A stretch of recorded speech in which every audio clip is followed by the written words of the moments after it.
Nous sommes venus aujourd'hui ici pour répondre à l'invitation de notre ami et frère, M. Bara Diouf, délégué général au niveau de la DGPU, par rapport à un projet extrêmement important que l'on appelle Ville verte.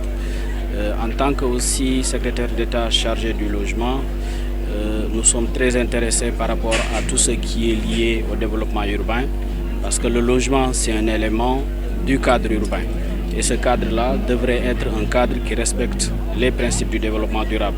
C'est pour ça que nous sommes extrêmement contents aujourd'hui de participer à cet événement, à ce lancement, de présider ce lancement de ce projet qui constitue un projet de démonstration des villes vertes, parce que c'est un sujet extrêmement important sur lequel il y a beaucoup de débats.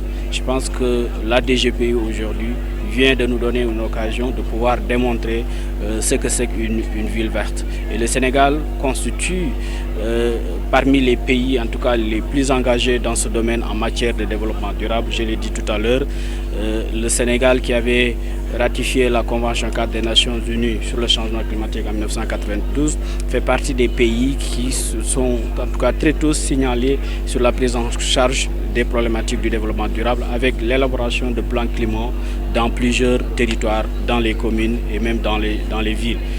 C'est le lieu en tout cas de le signaler, de dire que la ville verte n'est pas une option, mais c'est une obligation parce que nous sommes dans un contexte de changement climatique, nous sommes dans un contexte où les villes se réchauffent de plus en plus avec l'industrialisation, mais aussi avec le transport.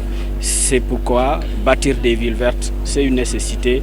Partout, faire en sorte que le reverdissement, l'aménagement paysager soit une réalité pour que nous puissions avoir des cadres de vie, un cadre urbain qui puisse nous permettre de vivre de manière très correcte. Et je pense que les villes vertes qui sont en train d'être développées, ce projet que nous avons aujourd'hui montré va nous servir en tout cas de levier pour que ça soit une réalité. Et ce projet ne sera pas un projet uniquement de techniciens, mais les populations, les collectivités territoriales auront un rôle à jouer parce que c'est leur cadre de vie et forcément l'appropriation reste un facteur de succès qu'il faudrait prendre en compte dans le processus de mise en œuvre.